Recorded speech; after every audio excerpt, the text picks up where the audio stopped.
मध्य प्रदेश के उज्जैन के महिदपुर कस्बे में गणेश विसर्जन समारोह पर कट्टरपंथियों द्वारा पथराव किए जाने से माहौल तनावपूर्ण हो गया। बता दें कि शोभा यात्रा में लव जिहाद पर एक जागरूकता झांकी शामिल की गई थी। झांकी में लव जिहाद के नाम पर हो रही हिंदू बेटियों की दुर्दशा की दिखाया गया था, लेकिन इसे कट्टरपंथी सहन नहीं कर पाए। जैसे ही लव जिहाद की झांकी मोती मस्जिद के पास पहुंची, कुछ कट्टरपंथी तत्वों ने विरोध जताया और पत्थरबाजी शुरू कर दी। घटना में कई श्रद्धालुओं को चोटें आई। वहीं माहौल बिगड़ता देख पुलिस मौके पर पहुंची। फिलहाल इलाके में भारी पुलिस बल तैनात है। अब सवाल यह उठता है कि क्या लव जिहाद की सच्चाई दिखाना अब धर्म के खिलाफ है?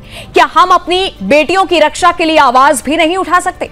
लेकिन अब हिंदू समाज चुप नहीं रहेगा, सच दिखाया जाएगा और दिखाते रहेंगे।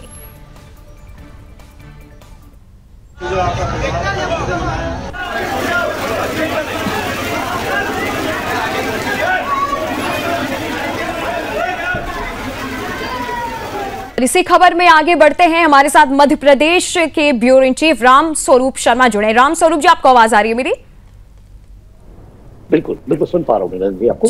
जी राम स्वरूप जी, ये जो कुछ भी हुआ है गणेश विसर्जन के दौरान, और क्या वहां पे प्रशासन क्या कह रहा है, वहां की जनता क्या कह रही है, वहां का माहौल इस समय कैसा है, एक बार बताइए। बहुत बढ़िया। देखिए, मैं नंदनी सबसे पहले आपको बता दूं कि ये पहली घटना नहीं जो महिदपुर में हुई है। इससे पहले भी लव जिहाद की झांकी उज्जैन के एक हौसला जो ग्रामीण इलाका है वहां निकाली गई थी। क्योंकि मध्य प्रदेश में लगातार लव जिहाद के मामले बढ़ रहे हैं और ये जो मामले हैं वो मालवा अंचल में ज्यादा बढ़ रहे हैं। चाहे हम इंदौर की बात करें या उज्जैन के आसपास के इलाकों की बात करें, तो इन लव जिहाद के मामलों को बढ़ते हुए देख के जो हिंदू संगठन है उन्होंने जागरूकता का और जन जागरण के लिए एक नायाब तरीका निकाला है। और वो ये तरीका है कि जहां जहां जब जब धार्मिक कार्यक्रम हो उनमें एक लव जिहाद की झांकी तैयार हो। तो घोषला की तर्ज पर दोबारा ये झांकी उज्जैन के महिदपुर इलाके में तैयार की गई थी और इस झांकी का भी वही उद्देश्य था जो घोषला में जो पिछले दिनों झांकी दिखाई थी।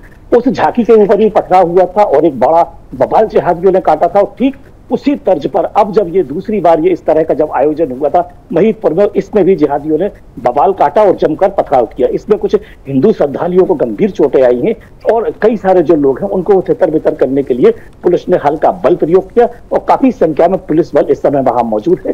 स्थिति फिलहाल नियंत्रणपूर्ण बताई गई है। नंदी जी, राम स्वरूप जी, मेरा दूसरा सवाल ये है कि वहां अभी क्या किसी को कोई चोट या कोई घायल होने की कोई ऐसी खबर आई है, किसी को नुकसान पहुंचा है? बिल्कुल बिल्कुल। देखिए, जब ये सवारी निकल रही थी, जब ये भगवान गणेश का चल समारोह और ये झांकी निकल रही थी, उस दौरान जिहादी तत्वों ने पीछे से छुपकर और छतों से पथराव किया था। तो उसमें कई सारे जो निहत के लोग थे उनको चोटें आई हैं। हालांकि कुछ लोगों को गंभीर चोटें आई हैं, लेकिन कुछ लोगों को मामूली चोटों की खबर है। और पुलिस जो है इस पूरे मामले की जो तह तक जाने के लिए जो स्थानीय भवनों में, कई जगह बिल्डिंगों में जो सीसीटीवी कैमरे, निजी जो सीसीटीवी कैमरे होते हैं उनके फुटेजेस को खंगालने की कोशिश कर रही है और उसके आधार पर जिहादी तत्वों को, कुख्यात अपराधी तत्वों को पुलिस चिन्हित करेगी और उसके बाद में इसमें बड़ी गिरफ्तारियां होने की संभावना है। जी राम स्वरूप जी, एक तरफ जिस तरह से आज अनंत चतुर्दशी का दिन है, गणपति बप्पा का एक तरफ से उत्सव मनाया जा रहा है, उनको विदाई दी जा रही है, और दूसरी तरफ खबर आती है कट्टरपंथियों की। तो क्या कट्टरपंथियों की सोची समझी साजिश थी कि उत्सव का माहौल है लेकिन उसमें नफरत का मैदान हम आकर के खड़ा कर दे? क्या सोच थी, क्या आपको लग रहा है वहां पे देखने से? देखिए रंजनी, बिल्कुल ठीक कहा आपने। कहीं ना कहीं ये सुनियोजित होता है। जैसे कि मैंने कुछ देर पहले बताया और हमारे दर्शकों को हम कई बार ये चीज बता चुके हैं कि जब जब लव जिहाद को लेकर किसी तरह का कोई अवेयरनेस का कार्यक्रम चलाया जाता है, कोई झांकी तैयार की जाती है, तो जिहादियों के पेट में दर्द होता है और फिर उसके बाद में इनकी जो बौखलाहट है वो सामने आती है। और वही चीज मध्य प्रदेश के उज्जैन के मालवा इलाके से फिर सामने आई है, जहां जिहादियों ने जमकर पथराव किया है और निहत्थे हिंदुओं को चोटिल करने की कोशिश की है। लिहाजा इस पूरे मामले को लेकर हमने वहां जो पुलिस अधीक्षक प्रदीप शर्मा है उनसे बात की है, स्थानीय कलेक्टर से बात की है। उन्होंने इस पूरे मामले में व्यापक कार्रवाई करने की हमें जानकारी दी है और ये कहा है कि जितने ज्यादा लोग इसमें चिन्हित किए जाएंगे उतनी गिरफ्तारियां होंगी और किसी के ऊपर भी कार्रवाई न हो ऐसा सोचा नहीं जा सकता। लिहाजा सभी लोगों को गिरफ्तार किया जाएगा और उसमें कार्रवाई की जाएगी। लेकिन सबसे बड़ी बात नंदिनी ये है कि ये एक पैटर्न बन चुका है, एक मॉड्यूल बन चुका है कि यदि लव जिहाद के खिलाफ यदि कोई अवेयर का कोई कार्यक्रम चलाएगा जन जागरूकता, उसके खिलाफ जो जिहादी तत्व हैं वो आक्रोशित होंगे और उसके ऊपर पथराव करेंगे, उसके ऊपर हमले करेंगे। ये दूसरी घटना है। हमारे दर्शकों को हम बता दें कि इससे पहले जो घटना हुई है